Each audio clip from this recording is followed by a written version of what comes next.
Welcome to Andy and Ariana. Happy Monday. Happy buzzer beater day. We finally got a buzzer beater in the NCAA tournament. We actually got two, and we're going to talk about both of them because both of them were significant in different ways. One was significant to everyone because it decided one of the teams in the Sweet 16 and produced an incredible moment, and actually was the second huge shot that had happened in that game in about a 10-second span.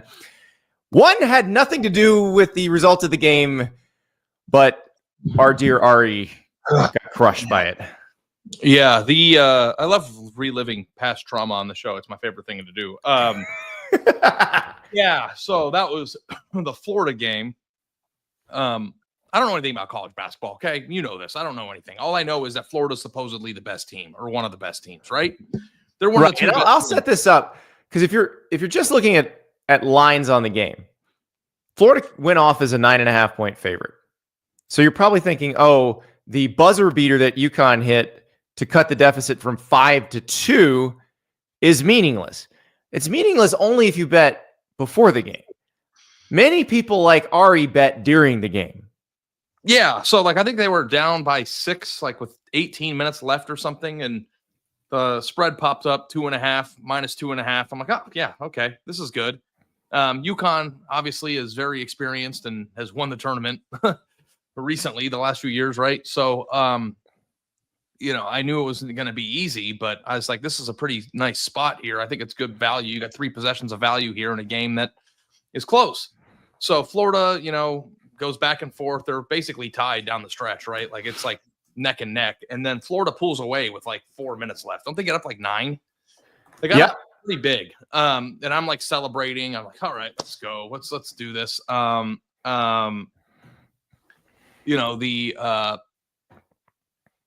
to the next one, whatever. So Florida just stopped trying to score and then kept fouling. And I was watching, and you know what the sick thing was, Andy? Is I was watching the game for the final 2 minutes and I knew exactly how it was going to go. I could feel it. I was like, this is because I was doing the math. If they make both free throws here, they'll be up 4. They make 2 free throws here, they'll be up 6. And you're trying to say, you want to get into a position where if they hit a 3, they're only down 3 instead of 2. And I knew the second that Florida hit their second free throw, because I wanted them to miss. I wanted them to miss the second free throw to make it more not to let them inbound. So they had I believe it was Walter Clayton. I believe it was Walter Clayton Jr. I think at the line at the end to go up 5. That last free throw to go up 5. But yes, if he misses that, just the scrum for the rebound. Yeah, right. It's run the clock out probably. Whatever. Because it didn't matter if he made those free throws. If they were up 3 or they were up 5, it didn't matter for my purposes. Well, they need to be up 4 for their purposes. So. No, but I'm saying, they needed to get up 4. But I'm saying once they were up 4, it didn't matter whether they got up to 5 at that point. Right. Correct. They're going to score or they're not. The second he pulled up from the logo, I was like, that's going in. And it was the perfect shot. And I punched the couch and my daughter was in the room and she goes, Daddy, what's wrong? And I'm like, I felt really bad about that. She's like, what happened, Daddy? And I said, Daddy stubbed his toe, sweetheart. It's no big deal. Metaphorically, you did stub your toe. I did. So here's the thing. And I'm going to tell you this and I'll show you. Because when I went to Vegas this weekend, I bet on just about every game. And I never went up to the cage once. I just did it through my guy. And I got to show you this graphic. I don't know if you'll be able to see, but I'm not going to tell you how. I put a lot of money. We don't unit shame here, so you don't have to. Okay. It was pretty big. And when I thousands of dollars, I don't bet $20 a game. I bet, pretty good. And this is the total. I don't think you'll be able to see after the week ended. Can you see the total here? I cannot. No. Okay, it says $1.23. I'm up $1.23 after. Hey, you didn't lose anything. There it is, $1.23. Yeah. And so somebody asked me in the chat, why do you bet if you don't know anything about basketball? Well, I understand lines, and I understand if a team is a 10-point favorite and the best team in the tournament, and you can get 2.5 with the entire second half left, that's a pretty good position to be in. But also too, I don't come up with the plays on my own. I tail people. I'm not arrogant because there's people who go up and go, I like Arizona's uniforms. That's not how I do it. I do it on people who know what they're talking about, and I just copy what they're doing.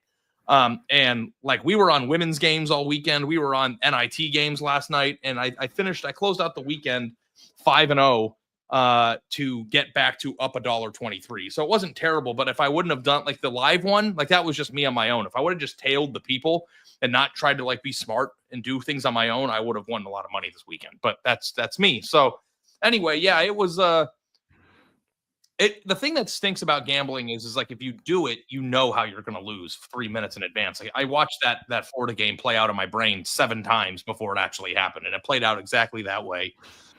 God forbid the guy would have missed. Of course not. Just buried that thing. That thing would have been good from 100 yards away. Like I mean, it was just it was a perfect shot. I don't even think it hit the net on the way through. it was a squish that didn't even hit the net. It was just like you couldn't have AI'd that better. Yeah, but that's the way it goes. I had a blast. It was a great. I mean, like I know people are complaining about the first week of the tournament a little bit, right, Andy? Like people aren't happy about this tournament. Look, one buzzer beater. You'd prefer more than that. You probably prefer a few more upsets, but I love the Sweet 16 matchups, and the games were played at a really high level. I felt like the games yesterday were all pretty close. The Alabama blew out St. Mary's, but for the most part, you got Ole Miss blew out Iowa State. That was the other one. That was a kind of a shocking result. But you had the buzzer beater in the Maryland game. Arizona, Oregon came down to the wire. Kentucky, Illinois was close at the end. Like, that's all you can really ask for. Duke crushed Baylor. That did happen. So this is your theory, though. Your theory is always people want to see upsets in the first round, but they want to see the best teams at the end, right? So like to me, it's like they definitely want all the names by the Elite Eight. I think they want mostly names in the Sweet 16, and that's what you got. I mean, so in the Sweet 16, you've got 7 SEC teams, 4 Big 10 teams, 4 Big 12 teams, 1 ACC team. So this is the first time since I believe 2007 that you've had an all-power conference Sweet 16. You don't have. The only double-digit seed is Arkansas, which is an SEC team that coached by a coach who won a national championship. Yeah, coaches won a national championship. Was not super healthy all year, so no real Cinderellas. And the question is this because of NIL transfer portal? I think probably yes, and I think we've talked about this. We've talked about this in football. What I think this does is it probably allows those teams at the bottom or the mid-level of the power conferences to surpass the teams at the top of the mid-majors. Whereas before, if the mid-majors had the right combination of talent, they could be better than those teams.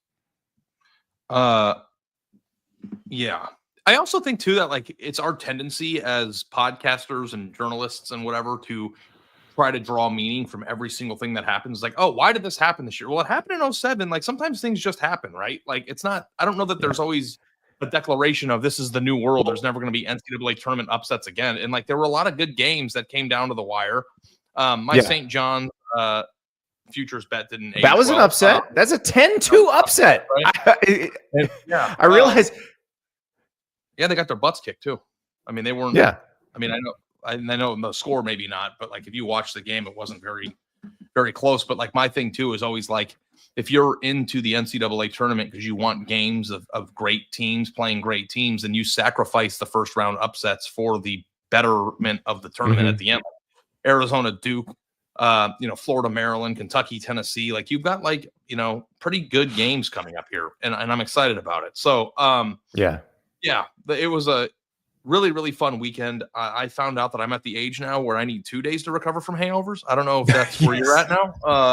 One night I need a week. I got home on Saturday because we just went Thursday to Saturday, real quick trip. And I was just still completely and utterly done yesterday. And I already had a full night's sleep before, but we went and saw a comedy show and, had a really good time. And, it's good for the soul every now and then. I wanted to say one last thing, Andy. I got a DM from a listener named Merrick McClellan, who's a pretty loyal listener, saying, I'm at the Encore too. Let's go have a beer. And like I was at the Encore all day. So I'm surprised he didn't just see me, but I didn't see that till after I left. And I just wanted him to know that I would have totally had a beer with you if I saw that beforehand. So like we're a fan friendly podcast, and we're just guys being dudes like you. I had a great time with my friends, but always want to make more. So thanks for reaching out. Hopefully next time.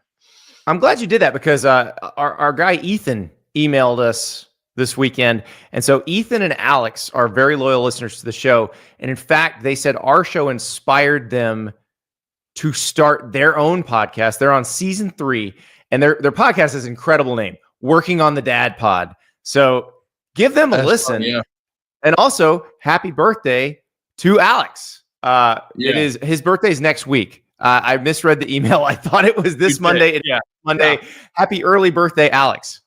So I responded to him and said, will you email us again the day before his birthday? So you just blew it. But you know what? It doesn't matter. It's the thought, right? Like, happy birthday. That's right. You can just, you know what? Just do it like my wife. It's your birthday for the entire month. And like, that's it. Yeah, so it's your birthday week. It's your birthday month. Yeah. Well, that birthday month thing is such a crock of shit, dude. Like, what are we doing? We're pushing 40 years old. Like, you get one day, and even that, like, I don't know. I don't even get the day. I don't want it. I don't want to think about it. My birthday's in September. It's during football season. It just gets buried by news. It's fine. Fine. My birthday, I usually have pretty good birthdays because my wife lets me pick where we go to dinner, which is a rare occurrence in this household. And I always pick the greasiest, slimiest thing. I ingested 9,000 calories a day when I was out there. Like, I went to a workout this morning. I undid 2 months worth of work this week, I bet. I don't blame you. Look, I took, because the kids were on vacation. Obviously, we worked last week, but the kids were on vacation. We were in the Keys. I wanted to enjoy my time there. I was not working out. So I've not worked out in 9 days, which is the longest I've taken off probably in 5 years. So gonna be ugly later today when the gym gets visited again. But you know what's going to help me, Ari? Huel. That is complete nutrition in a bottle. The world's #1 complete nutrition. And you got busy mornings, you got late nights, you work through lunch. Life doesn't always leave room for a balanced meal. That is where Huel comes in. You got the Huel Black Edition right here. 35 grams of protein, 27 vitamins and minerals, 7 grams of fiber in this bottle. It is a meal in a bottle, and it'll get you through to lunch. If you got a busy day at work, you can take one with you. You have that for lunch. It's going to get you through to the end of the workday. It's fantastic. So complete meal in seconds. You just grab, sip, and go. And right now, try it for 15% off your first purchase of $75 or more with code Staples15 at Huel.com. So code Staples15 at Huel.com, or there's a link in the show description. You can click it. It'll take you right there. You get your 15% off your first purchase of $75 or more. That is Huel, and we are going to fuel your day with Huel. River, can we set the clock? We have the clock set. So we're going to take you through some of the news from the weekend. The clock has started. Okay, Texas fired coach Rodney Terry. He's the one who, if you look at the picture that the Austin American-Statesman put out, looks exactly like Giancarlo Esposito, also known as Gus Fring from Breaking Bad. They have hired Sean Miller. So Sean Miller essentially got fired based on the FBI investigation. He was fired at Arizona. He winds up back at Xavier, which he had left to go to Arizona, and now he leaves Xavier again to go to Texas. So he probably got a better job because of the FBI investigation. That's the team that beat them, right? Yes, it is. Texas Xavier in the first 4? Is that they right? did. Yeah. Yes, they did. That's funny. It is, isn't it? What a crazy coincidence. No, it's just one of those things. But we got more coaches moving. ESPN reporting on Monday morning that the Drake coach Ben McCollum, who's only been there a year, because remember Darren DeVries left to go to West Virginia, but Ben McCollum heading to Iowa to replace Fran McCaffrey. So he goes from Division II to Drake to Iowa to the Big Ten to the big money conference. So what a wild turn of events there. So Drake is in that Arkansas. Remember when Arkansas State lost 3 football coaches in 3 years? It went like Gus Malzahn, Hugh Freeze, Brian Harsin, all got hired away by their schools. Drake's in that boat now. The other news is obviously Maryland hits a buzzer beater. Derik Queen says, give me the MF and ball. Maryland hits the buzzer beater. They're going to the Sweet 16. The crazy thing about this is Villanova's still open. Villanova would like to hire Maryland coach Kevin Willard. And Kevin Willard just has spent the entire weekend talking about what Maryland needs to do to keep him. Like the guarantees he needs. And it's not for his salary, it's for payroll type stuff. So it's basically Kevin Willard is actively negotiating. And I'm sure Mike Locksley's sitting here going, oh God, because whatever goes to Kevin Willard is going to get taken away from Mike Locksley. So that's what is interesting to me, because you and I are going to talk about the coaches that need to beat the buzzer in 2025 on the football side. And what makes this so interesting is that Kevin Willard, essentially, he's like the cabbie with the meter running. Like, until Villanova hires a coach, he can strap Maryland over a barrel for whatever he wants. I want to get into a position of that much leverage in my life at just one time. He's just being brutally honest too. Like he told a story before their first game of like, well, somebody, and I don't, somebody tease him up for it. Like, okay, Kevin, what's an example of something you'd like Maryland to do better? And he's like, well, we were in New York for a preseason tournament. We wanted to stay an extra night. And they're like, no, we don't have enough money for that. He's like, we're in the Big Ten. How do we not have enough money? And that's the sort of thing. And he's like, okay, we gotta up the payroll. So, like, if I'm Mike Locksley, I'm watching this going, oh God, every time he wins, that's more money out of my rev share portion. Yeah, well, I think Mike Locksley probably too has got to be okay with it. I don't think he is. I mean, he's in a tough spot right now because when we get to our coaches who have to beat the buzzer in football, he's one of them. Yeah, I know, but this buzzer's been 5 years no long now, though. Like, I mean, like he's kind of. This is the year that Maryland has to show a pulse. Has been like for 5 years in a row. Like, remember, like when that person asked us about Maryland football and whether we could like get to a level of relevance or contention. And I was like, yeah, but I mean, in theory, it's great. But like, we've talked about this for the last decade. And yeah, like, I don't know that it just Maryland is kind of is what it is at this point. So I don't know, like, when you say beat the buzzer, like, what is Maryland? I mean, I don't want to like undercut our next segment here, but like, it's just like, I don't even know what's even left here to root for or to Well, hope. If you see Maryland's schedule this year, I believe they're the only Big Ten football program that does not play Oregon, Ohio State, or Penn State in the regular season. So you've got to make some hay on this schedule. The non-conference is Florida Atlantic, NIU, and Towson. Watch out for NIU, as Notre Dame knows. But obviously Wisconsin, Washington, Nebraska, Illinois, Michigan, those are going to be tough games. Indiana's a tough game. Didn't Maryland like start 4-0 or 5-0 like 4 consecutive years? And then just they scheduled for that. Yeah. But no, there was like I remember thinking like multiple times like, wow, if Maryland can win their first 2 Big Ten games against teams that don't look dangerous on the schedule, they'll be 7-0 and 8-0, and they'll be ready to contend. It's just like it just falls apart after week 5. Well, and so but let me ask you this, because I find this fascinating. There's a really interesting story in USA Today a couple weeks ago. So I want to ask you this. And I'm going to put you in the shoes of Kevin Willard, but I'm also going to put you in the shoes of whoever Maryland hires as its AD, because they're looking for one, because Damon Evans just left to go to SMU. So if you're Kevin Willard, who's the Maryland coach, and it seems like Villanova's interested. Villanova they play football, but they play FCS football. So they're not spending massive amounts of money on football players. So Villanova, you are going to get like 80% or 85% probably of the rev share budget. It's probably not going to be the full amount, the $20.5 million or whatever, but you're going to get a lot of money. So would you rather get 80% of, $8.5 million or $9 million, or would you rather get 10 to 15% of $20.5 million, which is what you're going to get at Maryland? Right. Of course. You take the more. You take the bigger. Take the Villanova. Right. So that makes Maryland a much less desirable basketball job. Now, let me ask you the question. Let me ask you this question, because this is what Kevin Willard's doing right now.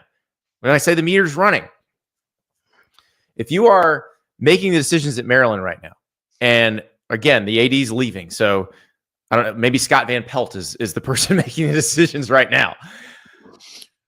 Would you look at the landscape and say, we're in the Sweet 16 right now. If we beat Florida this week, it means we can beat anybody who's left in this tournament. It means we can win the national championship.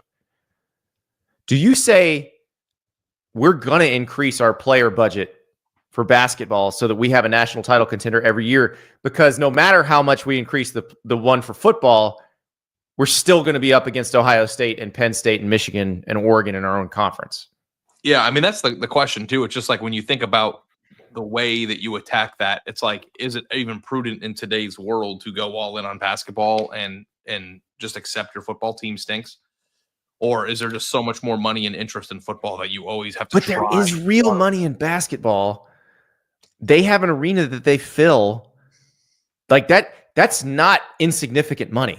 It's real money. Well, the thing that I think is interesting about that is like if you ask the fans, like I'm thinking like if you ask the fans, like would you rather be pretty good at both or terrible at one and great at the other? Like what do you think fans would think? Would you rather just be 9-3 and 9-3 in football and a team that has a chance to make the Sweet 16, on most years? Or would you rather be a team that can win the national championship in basketball and just be terrible at football? I think it depends on the fan base, but I think if we're talking specifically about the Maryland fan base, they're much more used to being good at basketball than they are at football. So I would say that most of them would take the national title contender in basketball every year over the occasionally good football team. Yeah, I mean, it kind of like reminds me of the discussion that we were having about Indiana, Andy, of like if Indiana would have advanced deeper in the playoff, or did Indiana fans enjoy their football run this year as much, if not more, than previous basketball runs? And I don't know the answer to that. Like, did they?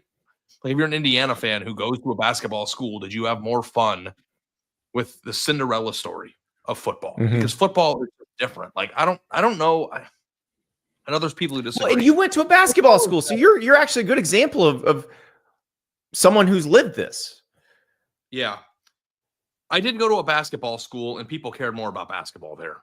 But when Arizona football is good, it feels different than when Arizona basketball is good. But like that, the thing is that Arizona basketball is always good. So like maybe that's why. But like I do think that Tucson would get every bit as excited if their football team was like a legit playoff contender. Like I think that people care about football, but they're at a place of apathy right now. And it's like even like when you look at like what Arizona did a few years ago with Jed Fish, it's like they were really, really good, and they had a really good team nucleus. Did I say that right? You did. Don't try to say it again. I'm not going to. I'm gonna go. You're 1 for 1. You're batting 1,000. They had this team that did they win 9 or 10 games in Jed Fish's last year there? Yeah, 10 games. The entire team was basically set to return, and then he left, and then it's just like, no, even when Arizona's got it rolling, they can't keep it going. And like to me, it's like I always feel like, and I don't know if this is just like extreme arrogance or what, but I feel like there are a lot of schools out there that could really be an attractive place for football. Like I look at Arizona, and I went there, and like I guess anybody who's been to Tucson knows like it's freaking awesome. Like Arizona is a great place to go. And we've said the same thing about Maryland football, where the potential of Maryland football, if you can keep the local talent around, is very high. And they're in an area that is very rich with recruits. I don't know if it's just me because I grew up in the desert, but I think the climate that Arizona has, which is, it gets extremely hot at times, but the mountains near resorts, and like Tucson's not the prettiest city in the world, but there are parts of Tucson that people vacation. They're beautiful. Yeah. And like the pool scene and like the outdoorsy stuff and like the palm trees and the sunshine every day. Like I feel like, and I didn't go to college in the Midwest, and I didn't go to college in a place that snows and rains a lot. But like, why wouldn't an athlete from the Midwest want to go to school at U of A and like be a really good football player? And like, by the way, when you're a good football player in Arizona, like you have a really good chance of, I mean, when I was in school, like Rob Gronkowski was in school. the cornerback Antoine Cason was one of the best players in college football I've ever witnessed, even to this day.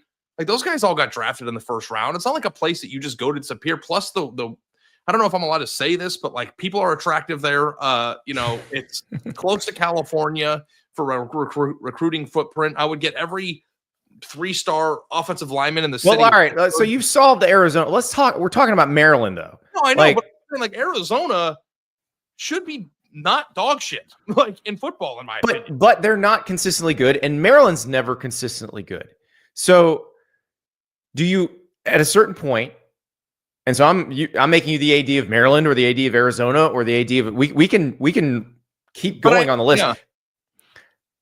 Do you say let's just win some freaking national titles in basketball and be happy with it? Yeah. So like Maryland is as much of a basketball school as Arizona, right? Is that a fair statement? Correct. Yes. They care more about basketball there than they do about football. So like for me, I think that like I would water the plants that are able to bloom. The thing that is, sometimes I wonder about college football, and I don't want to say this about anybody, but sometimes you have to consider it. It's like when you plant a seed in a pot, if you know that seed is a dead seed, wouldn't it be annoying to keep watering it? Like, and I don't want to say that any football program's a dead seed. I would have told you that Indiana was a dead seed before last year, right? Right. And so, like, I'm not saying it's impossible. And the thing is and that's what makes Maryland so interesting. Is we've talked about this. Actually, Rutgers is in this boat too, and Rutgers was pretty good at basketball this year too. But Maryland has players around. Like, if you could get the best players in a 200-mile radius to come to Maryland, you would win a lot of games. A lot of games. They get some of them, but they don't get all of them. What's the how back in the day before the internet or before NIL, even maybe the internet's not the right word. Like a coach would say, we want to own a X mile radius. Put a fence around. Yeah. How long is that fence typically? Isn't it 500 miles? It used to be like 250, and now it's 5. But now it doesn't matter. Now it doesn't matter because I was reading Steve Wiltfong's update on Jared Curtis, the number 1 QB recruit in the class of 2026, and his parents were interviewed, and they said, "Look, hey, we're telling him, don't worry about distance. Don't worry about being close to us. Pick the school that's best for you." And he's picking between Georgia and Oregon, and he's from Nashville. So, like, one is significantly closer than the other, and his own parents are like, "Don't even worry about that." Yeah, I mean, it was like just today's day and age, it's just easy to hop on an airplane. I don't know. It's just like, you want to go to Vegas, get up at 6, you're there by 9:30, have 2 days to come up. But here's the thing, Andy. And I'm talking about Maryland and I'm talking about Arizona. I know this is a Maryland, but like Arizona is 475 miles away from LA and closer to San Diego. It's like you can say the same thing about Arizona, except Arizona has palm trees and beautiful weather. Like, I don't know what I don't like, but Maryland is 8 miles from DC and 20 miles from Baltimore, where there are tons of really good football players every year. Yeah, I know. You're right. I mean, in theory, Maryland should have more NIL money than Tucson, right? Like, isn't that the thing? Yeah. Oh, well, absolutely. Now Kevin Plank, the Under Armour founder, has not been particularly big on NIL. So, like, he's not decided he wants to sugar daddy them the way Phil Knight has sugar daddied Oregon. So it doesn't quite work the same way. They don't have. And that's when we did the question a few weeks ago about Maryland football, the person asked, like, because of the Under Armour connection, does it help? It only helps if they want to write checks. So yeah, that's the thing. And also, we don't know how that's going to work in the rev share era. We do know that Maryland will be fully funded in the rev share era because they're a Big Ten school. They have lots of money. It's kind of interesting because, like, Maryland will have lots of money from that, but, like, Nike's like trading at a 4 or 5 year low right now in terms of their stock price, so they're having a rough go of it. But, like, Under Armour hasn't filed for bankruptcy, but I'm looking here, has faced significant financial struggles and implemented restructuring plans, including layoffs and reduction in product offerings. So, like, I don't know, and we've seen it right now to just like, we've seen it with their deals too, where they backed out of deals with certain schools. So, but that's okay. If I'm the new AD at Maryland, if you hired me for that job, which I will take that job, you only have to pay me $1 million a year. That's less than the usual going rate right now. College Park's wonderful. I'd love to live there for $1 million a year. I'm gonna go to Kevin Willard and be like, how much you want? How much, and not how much you want in salary. How much you want in payroll? Mm-hmm. That's what I'm gonna say, because I'm gonna go try to win national titles, and I'm gonna try to keep the guy who can put me in a position to win national titles. Because here's the thing: Crab 5, they're really good this year. They're going to play Florida. What is the Crab 5's biggest issue? The Crab 5 is the thing, the starting 5, and they're not particularly deep at Maryland. Florida is very deep.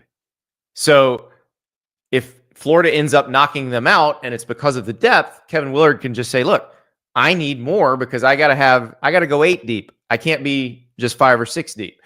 And that's a perfectly legitimate request. The problem is there's a pot of money. It's not infinite. And if you're Mike Loxley, you're like, crap.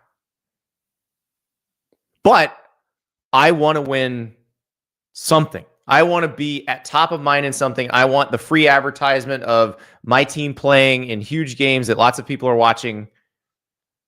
I want to win something. And that is one of the 2 revenue producing sports.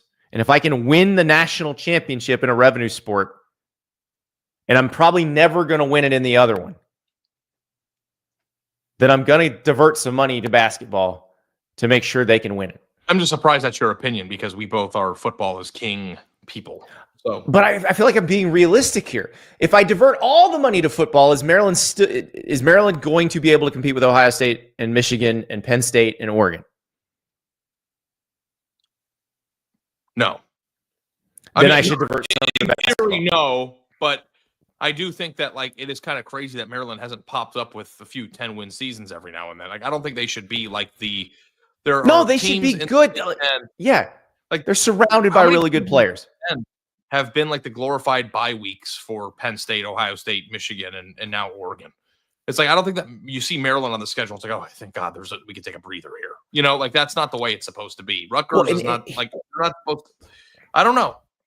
Here's the other piece. Here's the other piece of it, Ari. Here's the other piece of it. To do basketball like this, I do not have to take all the money away from football. I can still leave a significant chunk of money for football.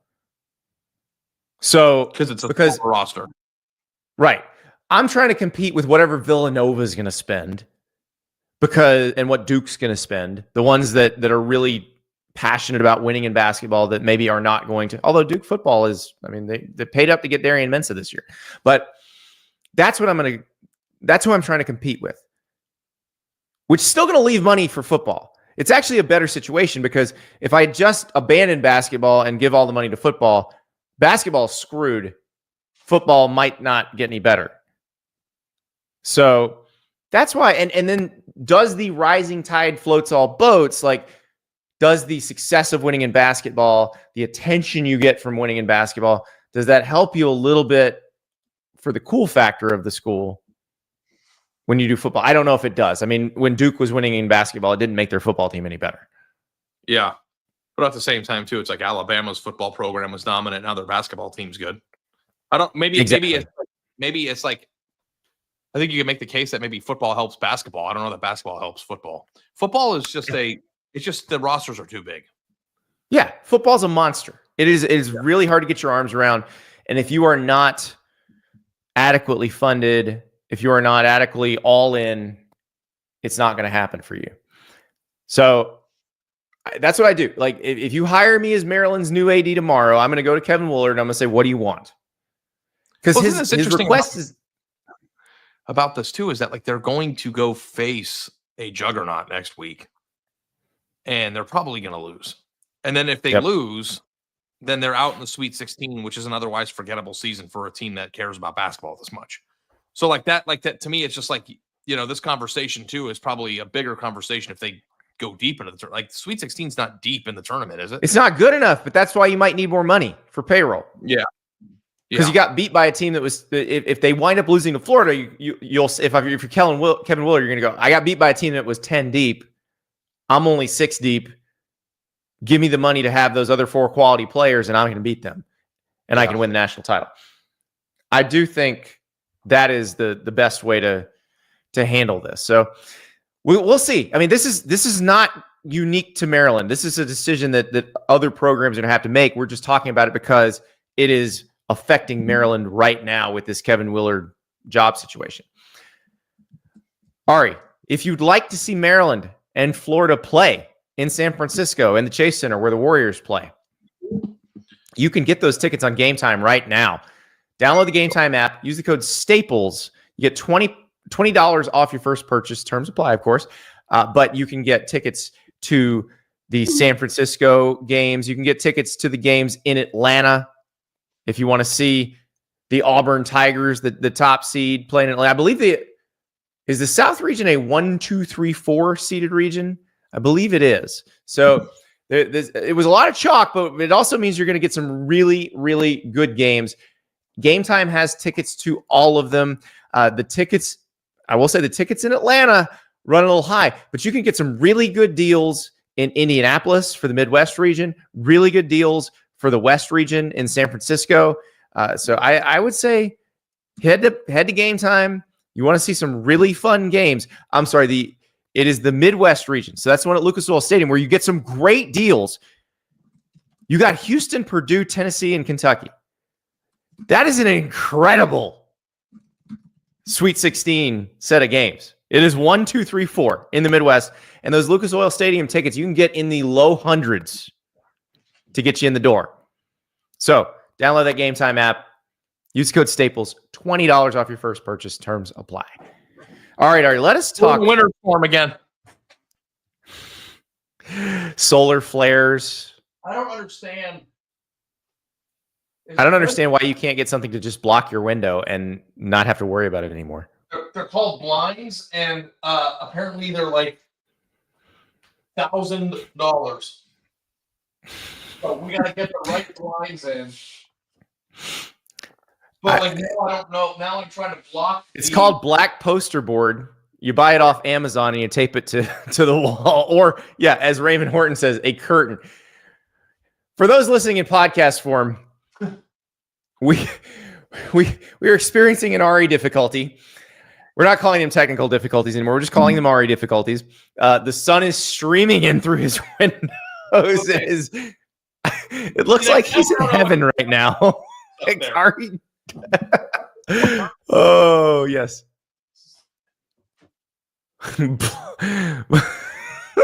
Ferris Khan, when you subcontract everything, blinds are $1,000. Dude, I'm like putting books up and it's actually getting worse. I know. It's amazing. This is incredible.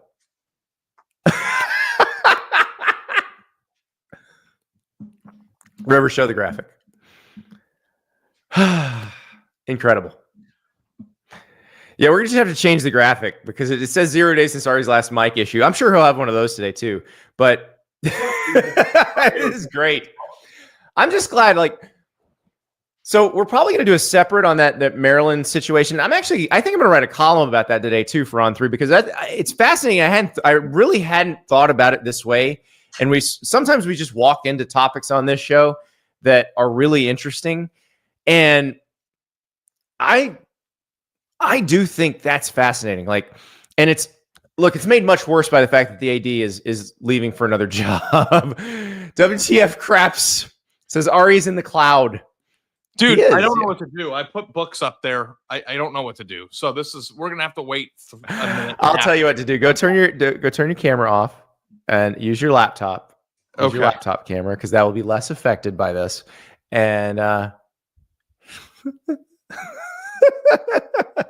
like that I get to troubleshoot this in real time. That's also part of my favorite part of the show. Okay. Look at you. There you go. Okay, and then when the sun passes, I'll go back to the other camera. That's okay. We'll be fine. We'll be done with the show by then. Let's talk football coaches. Football coaches who need to beat the buzzer this year. Am I going to get fired? Is that Possibly. I cannot get past this. There's nothing I can do as a human being. There are many things you can do. You just choose not to do them or don't realize you can do them. Go get a blind.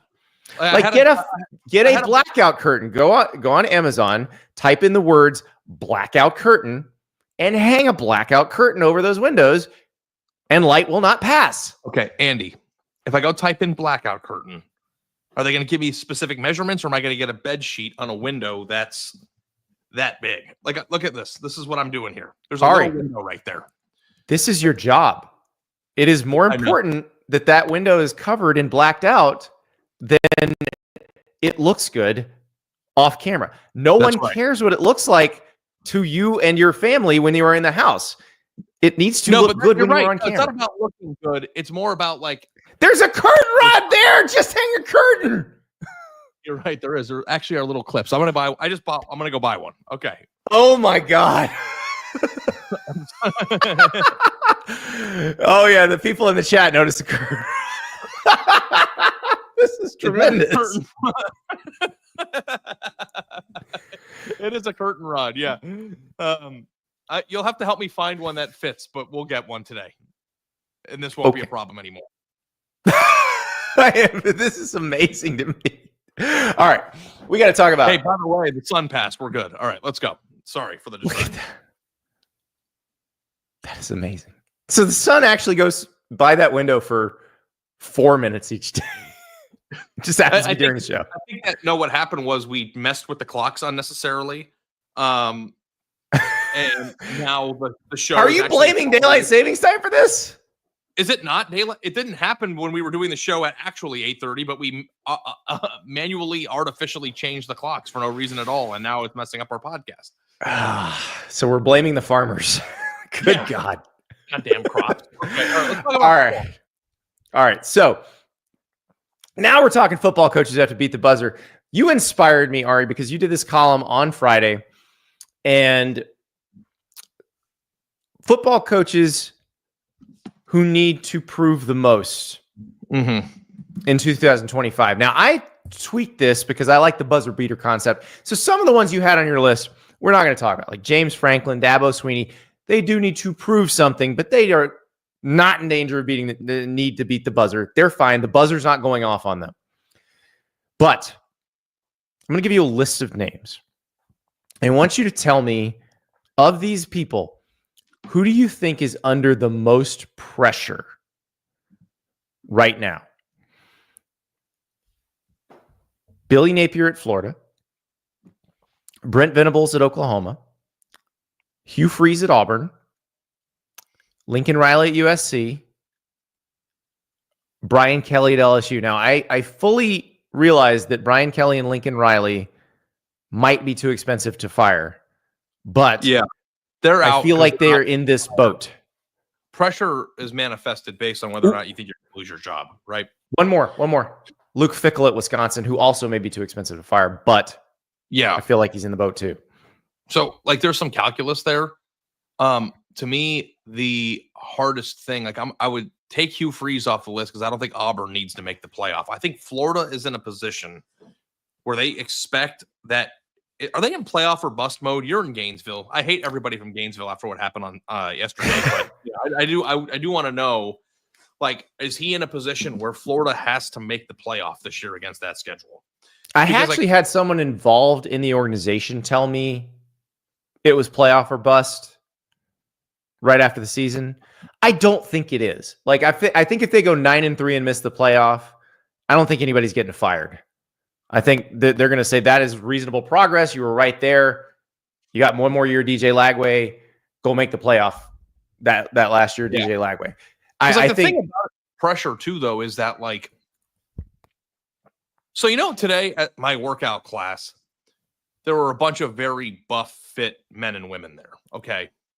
And part of the workout, you have to do a weightlifting thing, like you get on all fours and you do rows, and then you have to get up and run it's in the bottom of a garage, and it's this huge area. You've got to go run, touch the wall, and come back, and it's probably 50 yards, down and back.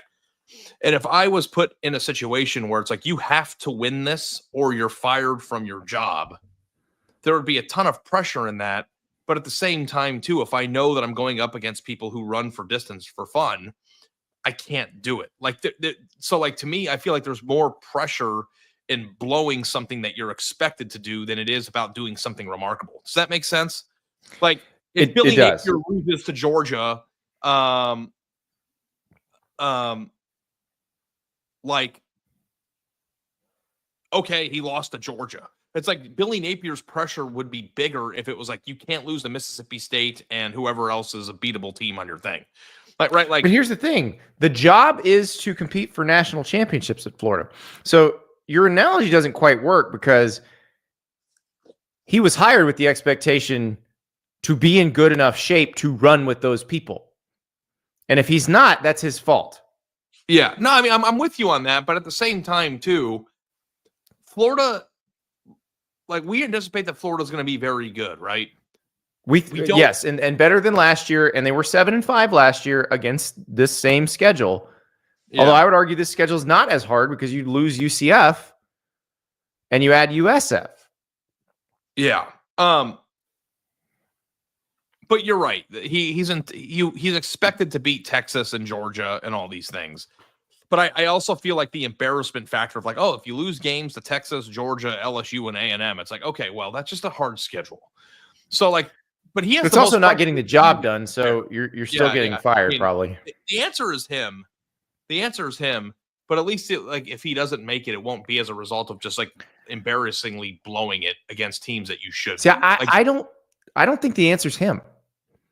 Because I think he knows more what he's got. Now, DJ Lagway having a nagging shoulder injury that is keeping him from throwing in the spring is a problem and something I would worry about if I were him. But if I know that if June, July roll around and I know DJ's healthy, I know he's throwing and I'm fine, like I'm not as worried because I kind of know what I got. It's a similar roster last year. Who was basically fired in the middle of the last year, so like he knows the position he's in. Like exactly. If Auburn goes 6-6 this year, is like Hugh Freeze fired? Like yes, I think, like Billy yes, Napier he would be. Yeah, okay. No, Hugh Freeze would be fired. Hugh Freeze also has a more manageable buyout than everybody else on this list. Yeah. So if he went 6-6 this year, that'd be it. But I think that, like, in this conversation, we know unequivocally that Florida would be prepared to fire him. Like, there is some saving grace potentially for a Brian Kelly because of his buyout, and there's some saving grace because of Hugh Freeze and how early he is in his tenure. Like, there is a conceivable outcome. Well, Hugh Freeze is in the same part of his tenure where Billy Napier was when they were going to fire him. No, I know, but I think that like if there were betting odds of bad season equals firing, Billy Napier would be the overwhelming favorite. Like we know he's going to get fired if he doesn't. Yeah, well, I would say I know Hugh Freeze will be if he goes under 500. I just don't think he will. I think Hugh Freeze is going to be much better this year. I think they're going to be good. Yeah. The one I think is under the most pressure is Brent Venables. Yeah. Because we do not know what they have. We think that John Napier is definitely the answer at quarterback. If you read Pete Nakos' story at On 3 last week, they're raving about John Napier. Everybody's pumped. Everybody's excited about what John Napier can do in that offense. But they still have to prove the offensive line can get better. They have to, their receiver group has to improve. Now, obviously, they were all hurt last year, but they've got some guys that have come in. They've got a guy named Giovanni Gibson who might be their best or second best receiver. We'll see. But he was at Arkansas Pine Bluff last year, and he was at Arkansas Monticello in D2 the year before that. Like, he came out of nowhere. And so they may have unearthed a gem there, but they need to have that. They've also, remember, we trust Brent Venables on defense, but they lost some really good players. Like Danny Stutzman and Billy Bowman are gone. So I just don't know that it's okay or that it's fair to say that he would unequivocally be fired with a bad year. Billy Napier is the only one of all of these coaches that we know for a fact will be fired. If Brent Venables has a bad year at Oklahoma, that would be 3 bad years in 4 seasons there. He would be fired. Yeah. I'm telling you that right now. They've already hired a GM who doesn't answer to Brent Venables. It's a very precarious situation. And the thing with all these too is that they've all invested a lot of money in their quarterback improvement. Like DJ Lagway obviously is, and here's the kicker too that we have to consider is like, what if DJ gets hurt? Oh yeah. Well, like how do you grade the coach if your star player gets hurt? Your job is to win games. That's how you grade it. Like, this is You year also 4. get to a Your point job's too, to it's win like it. Billy Napier knows in his heart whether or not his team is good enough to go 10-2 against that schedule right now. Like, he knows, right? Like, don't you think he would know right now? I think he probably feels pretty confident that it can, based on the way last season ended. Because now it's also like, too, it's like, if you're probably not going to do something 6 months in advance and you have time to emotionally prepare for it, maybe that helps you loosen up a little bit. I don't know. Well, and also I actually think what happened to Billy Napier last year probably helps him, because he's been in the position, like, he's gone into work thinking I'm getting fired here, and then turned it around. So I think that probably gives you like a nothing to lose quality that should help you. Yeah. Now, they're in a better, if Lagway gets hurt, they're in a better place this year than they were last year in terms of a replacement, because they have Harrison Bailey, who he's bounced around, but like the last time we saw him, he was leading Louisville to a win against Washington in the Sun Bowl. So he's played high-level football. He was a Jeremy Pruitt recruit at Tennessee back in the day. He's not been ultra successful, but he probably gives them a better chance to win than. And I'm not trying to heap on to Aiden, who came in the Georgia game and started the Texas game for them, who was the Yale transfer who walked on, but Harrison Bailey probably gives them a better chance. So that they're in a little better situation. But I would argue or agree with you that if DJ Lagway gets hurt, it's probably going to be bad. And that's not good. Oklahoma is in a similar situation with John Napier, where you need him to be healthy. Now, they brought in Cole Gonzalez, who has played a ton of football, not at the highest level, but he was at the FCS level and just tore it up. He was the best quarterback in the Southern Conference for a couple of years at Western Carolina, helped Cade Bell get the Pittsburgh OC job. So they've got a situation where if they lost their starter, they have somebody who could come in and probably run the offense. So we'll see. But that is, I think Venables is under tremendous pressure, because with Napier, we saw at the end of last season, the team that played LSU and the team that played Ole Miss can beat any team on Florida's schedule. Have we seen Oklahoma be able to do that? Now, I maybe the Oklahoma, the day they beat Alabama 24-3, maybe that was it. Maybe that's the possibility, because look at Oklahoma's schedule. It's every bit as brutal as Florida's. They got Michigan coming in the non-conference. Theirs is worse. Worse than Florida's. I'm not going to argue with you on that. The last 7 games for Oklahoma are, I'd say it's even worse than the last half of Florida's schedule last year. Schedule in college football this year. Yeah. So here's the difference, though, and why I still think it's Napier. Does Oklahoma have to make the playoff? Does Auburn have to make the playoff? Like, Florida doesn't have to make the playoff either. I'm telling you right now. I don't know, man. If Billy Napier is 9-3, he's not getting fired. I'm telling you that right now. They might rattle their sabers and people might complain, but they're not going to fire him if he goes 9-3. Okay, well then. So are they all 9-3 is good enough? Oh, the only person who's not 9-3 that's good enough is Brian Kelly. Brian Kelly's in such a weird spot. Okay, let's talk about Brian Kelly, because we had that show where we talked about LSU and what represents success at LSU. So Brian Kelly's sort of rhetoric has changed. Remember, it was this time last year, we're not buying players. Translation, we're not paying what defensive tackles in the spring portal are asking because they're asking too much. Now, we are buying players. We lost out on Bryce Underwood. If you read the story Ross Dellinger wrote at Yahoo a few weeks ago, where they talked to Brian Kelly, he talked to Scott Woodward, their athletic director, he talked to Austin Thomas, their GM, about what they're doing there. And they're spending more money, and they're raising more money. And they were very active in the winter transfer portal. But the thing is, now you're telling everybody, okay, we did it the wrong way before. Now we're doing it the way you're supposed to do it. What happens if it's still not good enough? And at LSU, good enough is a much higher bar than anywhere else. Yeah. Florida's bar for good enough isn't as high as LSU's, right? I think both of them are like Brian maybe. Kelly's okay if he's 9-3. If Brian Kelly's 8-4, like he's not getting fired because again, I think he'd be too expensive to fire. But they are out on him. If he's 8-4, that fan base turns. They're done. Yeah. I mean, I thought that they were turning last year, weren't they? Yeah, I think they're okay because they finished like when they lost to Florida. If they'd lost another game after that, if they lost to either Vandy or Oklahoma, I think it would have been really, really bad. But I think the way they finished, they didn't quit on him. I think that helped. Yeah, I mean, we're almost with the August 30th game against Clemson's the 1-year anniversary, and we keep making this mistake. That's we're remember where they were a year last year in the opener. Like it hasn't really been going well there, man. Like it really hasn't. And the thing that's different about Brian Kelly than you could even say Brent Venables and Billy Napier are facing is that he was a coach that they had to go pry away from another place with the anticipation that he was already one of the top 5 coaches in college football.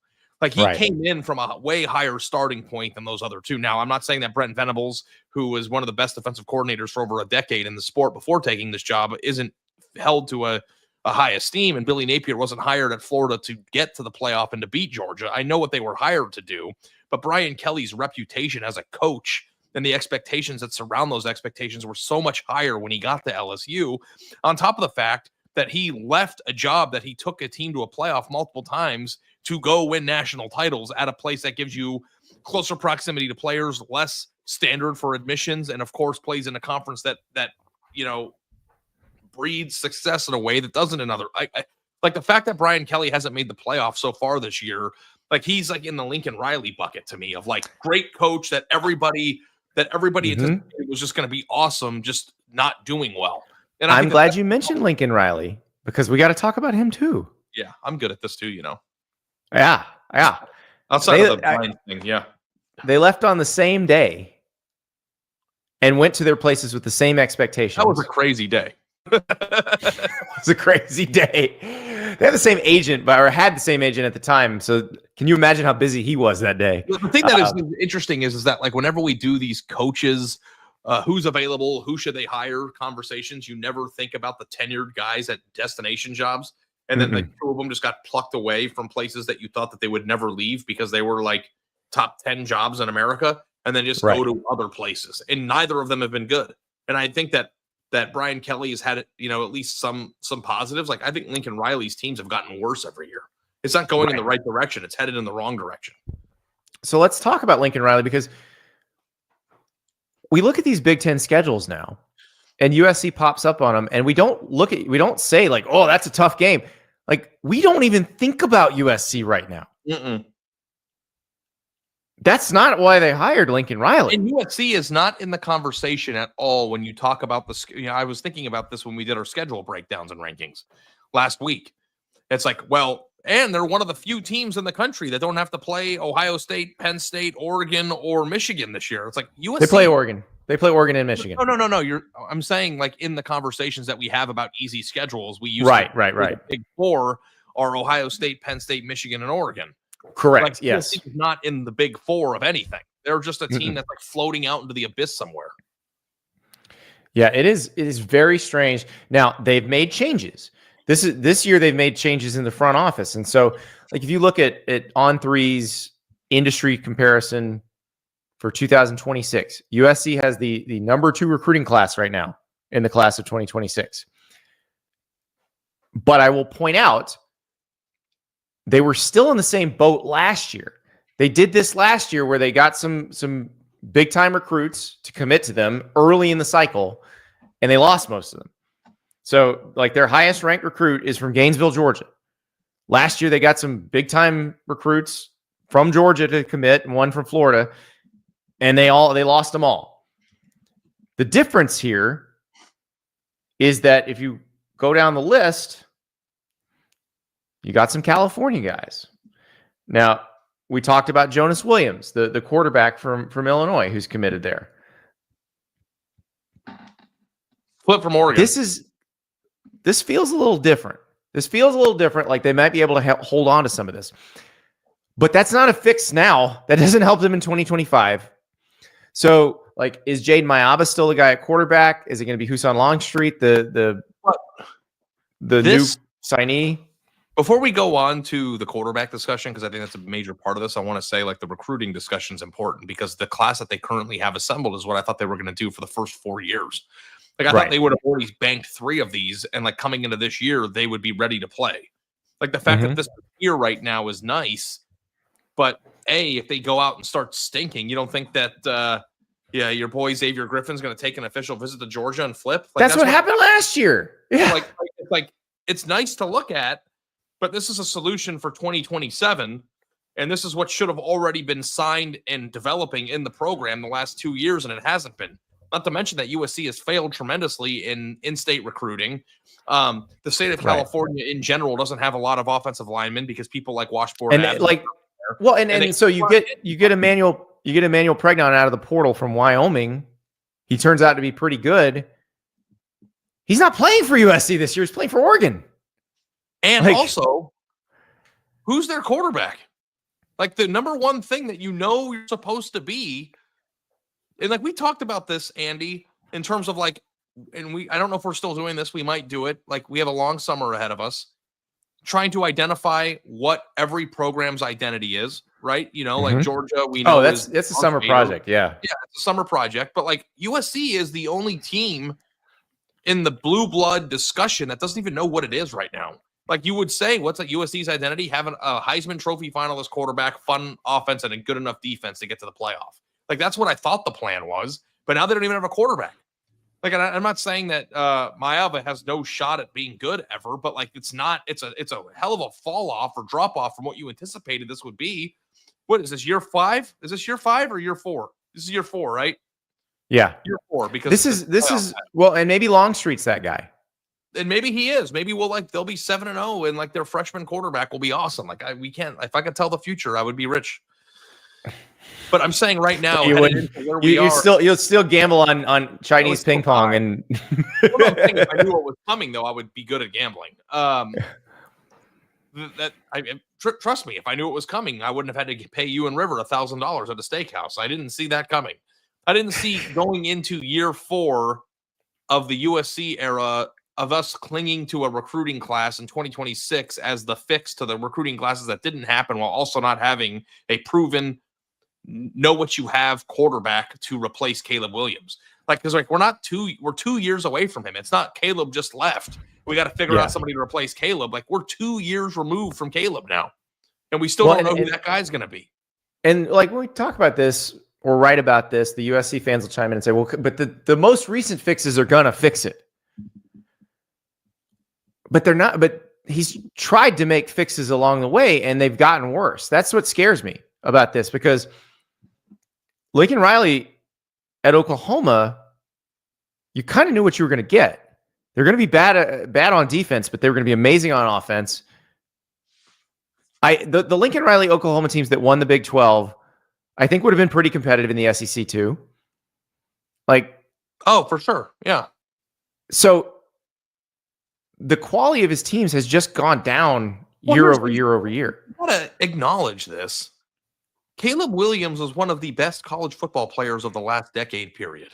Okay. Yes. That man did a lot of things for USC that helped them get out of jail. Okay.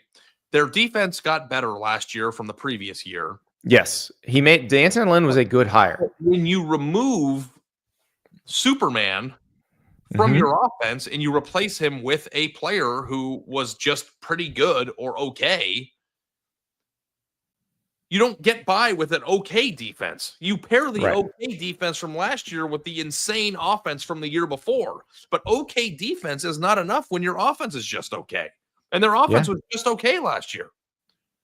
Yep. And the thing that USC's identity should always be, you should always know at USC when Lincoln Riley is your coach that no matter what happens, you're going to have a freaking awesome offense. And they don't even have that anymore. And an awesome quarterback. I mean, in terms of like all the guys that we talked about on today's show in terms of failure, like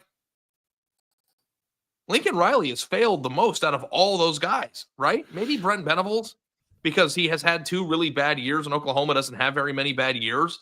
But like at the very least, like I would, if I was buying stock, if like USC and Oklahoma are very cheap stocks to buy right now, I'm definitely buying Oklahoma stock going into this year. I don't know, like Oklahoma could be awesome this year.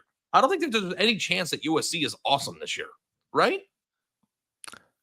I don't know. Oklahoma seems trended upward at least. It might not work, but with their offensive line fixes, hopefully their entire receiver room won't be injured this year. And you go get who I think is probably going to be one of the 4 best quarterbacks in college football this year. You have actual tangible improvements that you can cling to. Not to mention that Oklahoma sucked a lot last year because half their team was injured. Like that's also part of the equation. Like USC just stunk. Like I don't think. But USC didn't really stink. USC lost a lot of 1-possession games, and that can turn around too. However you want to phrase it, but that's not where we thought we were going to be in year 3. It's not what we thought we were going to be. Here's the other issue with USC is they did lose a lot through the portal. So like Woody Marks, his eligibility ran out. He was the Mississippi State running back transfer. He gained 1,133 yards last year. They lost 5.7 yards last year. They stunk, Andy. Okay, they lost to Minnesota too. I know. They lost to that Michigan team. Yeah, I know. Quentin Joyner averaged 7.6 yards a carry for them. Who does he play for now, Ari? Not them, right? Texas Tech. Yeah. Like I just said, their best returning offensive lineman went to Oregon. They kept their 2 best receivers, but then they lost their next 3. They're elsewhere now. Zach Branch is at Georgia. Deuce Robinson, Florida State. Kyron Hudson is at Penn State, right? So that's at a certain point, you gotta have some continuity. They lost to Michigan last year, 27-24. And then that's not the game that Michigan had like 9 yards passing or something. Yeah, it was you knew they went Alex orgy. It was a full-blown orgy. It was a full-blown rushing orgy. Not a passing orgy. It was a running orgy. I'm looking at the game leaders area. Oh yeah. Orgy went 7 for 12 for 32 yards and they won. No, Michigan was like, okay, we're in trouble. We are just going to run the ball. You stop us. By the way, we're just going to run the ball. And that was the USC game too, where Michigan scored with 37 seconds left, and they had a final drive. It was a 2-minute drill. I think it was like a minute. We're just going to run the ball. Yeah. And then Mullings broke off an 80-yard run or something to get him inside the 10-yard line. It's like, dude, you knew they weren't going to throw it. It was terrible. They were like, I'm not going to like, listen, Andy, this is a podcast. And I know that sometimes I say a team stinks when they were actually just okay. Like, we don't need to like safeguard like the USC fans. They stunk last year. Okay. Like, we're not going to, if Ralph was listening, you don't know what stink me. Call me, Ralph. They stunk. Okay. They were terrible for what, in comparison to what the standard should be. That's not, if you would have said their season, the day that Lincoln Riley got hired in year 3, people would have been mortified. They would have. You're right. River, throw the USC schedule back up there. Can we talk about the back half of this schedule? Sure. Let's talk about it. Let's talk about how actually they lost not even the back half. Let's start in the end of September. Like, this is actually one of the harder Big Ten schedules because obviously they play Notre Dame in the non-conference. Illinois, Michigan, Notre Dame, Nebraska, Northwestern, Iowa, Oregon, UCLA. Yeah. Iowa, Michigan, Notre Dame, Nebraska, Iowa, Oregon. I don't like that. Yeah, no, I don't like 3 road games in the Midwest out of 4 weeks either. At Illinois, at home against Michigan, at Notre Dame, and then bye week at Nebraska. That's at least they get their bye week in there, but like there's a lot of Midwest flights there. I would say Halloween weekend, we're going to have a real good idea what's going on there. Because, listen, Matt Rule at Nebraska, under pressure as well, not the same kind of pressure because Nebraska's improved both seasons under Matt Rule. But Nebraska in year 3 of Matt Rule should be higher than USC in the pecking order based on what USC's done. Now, USC shouldn't be low. USC and Nebraska should both be in the upper half of the Big Ten. But I'm not sure there's room for both of them in the upper half right now. Yeah. So, I know that we don't. Do we have the actual buyout numbers or like we don't? It's massive. It's enormous. I don't even know if it's possible. I think that it's like a mostly guaranteed contract, and it happened at a time where he got pried away from a job that he didn't have to leave. So it had to be a $100 million guaranteed contract, right? I'm sure it was 100% guaranteed. Yeah. Yeah. So it's probably in the $60 to $70 million range at this point. Like, I think he could, outside of, sexually harassing somebody, I don't think that he's going anywhere for a long time. Don't do anything that would cause you, as you see with Stanford right now, we talked about that the other day, and I suspect we're going to see some action on that here in the next week or so. But as long as you mind your P's and Q's, I don't think they can fire you, no matter what happens. It's like the reverse of forced patience, too. Like, it's like, right? Like, the forced patience thing is like, okay, well, you can't fire anybody for 6 or 7 years. You have, you're stuck with this person through good and bad, and hopefully that'll manifest in good things towards the second half of that forced time because you're giving a guy time to cook. But on the other hand, too, it's like if you wake up every morning and these people can fire me in 5 years, even if they wanted to. My hope is that there isn't a lack of motivation or a lack of feet. Well, that's what happened with Jimbo Fisher. There was a lack of motivation. Money. What are they going to do? Raise $77 million and fire me? Yeah. Yes. You almost want your coach to feel like they're going to get fired. Well, what you want is your coach to not want to get fired, which is a different thing. Like, if you feel like you're going to get fired, but you're cool with the giant check you might get because of it, yeah, it doesn't really motivate you. If you feel like you're going to get fired and you want to work harder because you do not want to be labeled a failure, no matter how much money's on the other side of it, which I think is actually most coaches. Like, we talk about the buyouts and all that. I will say this. I think most coaches would rather keep working than get a buyout because they do not want to fail. Yeah. The question is where Lincoln Riley falls on that spectrum. Yeah, I'm with you. So anyway, these are the coaches. I wish that contract didn't shield it, but I can't imagine the amount of pressure that Brian Kelly's under. I cannot imagine the pressure that Lincoln Riley might be feeling in terms of just like that, like looking failure in the eye. And of course, Billy Napier and Hugh Freeze to the same extent. So I mean, these are, the story was more about what coaches have the most to prove, even if it doesn't mean they're going to get their job pulled from them. Mm-hmm. I think that Dabo Sweeney has a ton to prove this year, just based on the conversation that he had on our show last week. And you actually think that your way is the right way still. You got to go prove that it is. Just guys in those positions too. So I'd encourage you guys to go read the story. It's up. But it's a fun time, and that's what makes this podcast so fun. We get to go into next year anticipating all this pressure and trying to sink our teeth into it. So can't wait. It's going to be wild. I had talked to a coach's agent the other day, and we were talking about how few jobs there were open in the power conferences this past year, and this person estimated 12 to 15 after this season. Oh, so I guess the contract forced buyout NIL rev share thing had nothing to do with last year, and that was just a weird year. Could be.